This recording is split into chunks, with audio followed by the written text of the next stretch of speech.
In this video, we're going to see how the different trig identities from the last video can help us answer questions, and then we're going to see also how we can use them to simplify expressions with trig ratios. So first off, find cosine of theta if sine of theta is equal to 3/5 and theta is between 90 and 180 degrees. We have answered this question before. The way we've done it before is by making a right triangle and using the Pythagorean theorem. But now we have another tool. Not a better tool, just another tool. We also know that cosine squared of theta plus sine squared of theta is equal to 1. Well, if sine of theta is equal to 3/5, that means that cosine squared of theta plus 3/5 squared equals 1. And so cosine squared theta equals 1 minus 3/5 squared, which is 1 minus 9/25 or 16/25. And so if cosine squared of theta is equal to 16/25, that means cosine of theta by itself would be the square root of 16/25. With one important catch, just like always, when you add a square root to both sides, remember because of the absolute value that is really there, although we never really talk about it, there's a plus or minus sign there. So it looks like cosine of theta is equal to either positive or negative 4/5, because 16/25 is a perfect square. But since theta is between 90 and 180 degrees, we know that cosine of theta must be negative, which means that for our final answer, we're only going to use the negative version and say that cosine of theta is negative 4/5. We can very quickly do a similar work for using one of the other Pythagorean identities. We know that cotangent squared theta plus 1 is equal to cosecant squared theta. And we're told the cotangent is negative 1/4, so negative 1/4 squared plus 1 equals cosecant squared theta.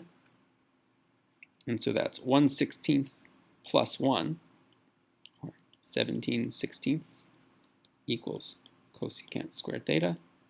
So cosecant squared theta equals either positive or negative, we'll figure that out in a minute, root 17/4. Because taking the square root of 17 is irrational, but taking the square root of 16 leaves us with a 4.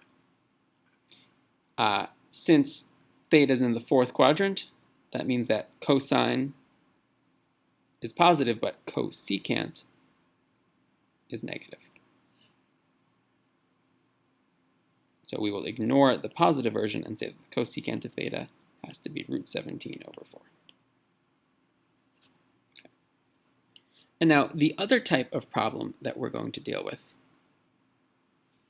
we're going to simplify trig expressions. And this is a weird thing, this idea of simplifying trig expressions, because it doesn't always look really simpler.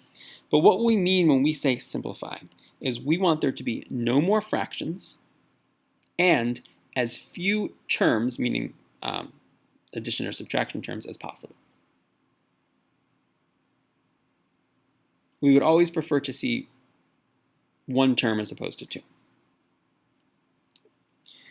So there's a little bit of an art to this. It's not like you can memorize a set of steps. You have to sort of try different things, see what helps. There's often lots of different ways to get to the same answer. And so the strategies that you want to consider are on the page. The first one is like always the first one you should think about, see if it helps, is just turn everything into sine and cosine. So we'll do that one for the first example. Cosecant theta times cosine theta times tangent theta. I want to see if you multiply that all together, does it get a little bit simpler? Well, one way to do it is turn everything into sine or cosine. So we know that cosecant theta is 1/sine theta. That's because of the reciprocal identity.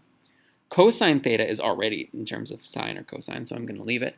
Notice how I put it up in the numerator, or parallel with the numerator. If you want to write the over 1, you're more than welcome to, but you don't have to. And tangent of theta is sine of theta over cosine of theta. And so now you can see if I multiply all of these things together, well, the cosines cancel, the sines cancel, everything is canceled out. So cosecant of an angle times cosine of that angle times tangent to that angle will always multiply together to 1, no matter what angle it is, as long as it exists, meaning it can't be pi over 2 or pi. Okay. Next strategy to try. There's no particular order here, so I'm actually going to jump to the last one here, the Pythagorean substitutions. And a good rule of thumb is if you see something being squared, try the Pythagorean substitutions first. It's very helpful. So secant squared theta minus 1. We know that secant squared of theta is equal to tan squared theta plus 1. So what I can do is plug that in here. Tan squared theta plus 1 goes in for the secant squared theta minus 1. And so then I can do the 1 minus 1 is tan squared theta, and that's considered more simplified. So we've done an example where we turned everything into sine and cosine. We've done one with Pythagorean substitutions. Let's see. Number 9 is another one with turning everything into sine and cosine. So let's skip that one for now. And let's take a look at number 10. There are a bunch of different ways to do this. I could do this pretty quickly with a Pythagorean substitution, but I don't want to because I want to show both of the other strategies here. Actually, it's only going to show one. Okay, so cosecant squared theta minus cotangent squared theta over cosine of theta. One thing we said we can try to do first is turn everything into sine or cosine. And I've had students in the past who always do this no matter what, every time. I don't recommend it, but some people find it very comforting to only look at sines and cosines. So what I'm going to do is turn the cosecant squared theta into 1 over sine squared theta, and the cotangent squared theta. We know cotangent is cosine over sine, so cotangent squared is cosine squared over sine squared theta.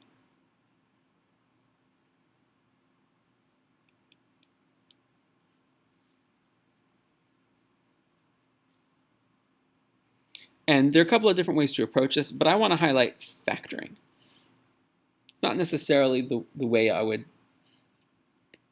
not necessarily the easiest way in this example, but I just want to give you an example that uses it so we can see. All right, what I'm going to factor out of this numerator, 1 over sine squared minus cosine squared over sine squared, I'm going to factor out a GCF of 1 over sine squared theta. And what's left is, well, from the first term it's 1. And from the second term, I'm only left with that cosine squared theta in the numerator. And in my denominator, I still have a cosine theta. So there I factored a little bit. Well, the reason that was convenient for me is because 1 minus cosine squared theta is a Pythagorean identity. That was the reworked version. I'm looking at this, 1 minus cosine squared theta. That was the reworked version of one of my Pythagorean identities. You are allowed to use the reworked versions just as much as you use any of the others. So 1 over sine squared theta times, well, I'm going to turn 1 minus cosine squared theta into sine squared theta. And that's all over cosine theta.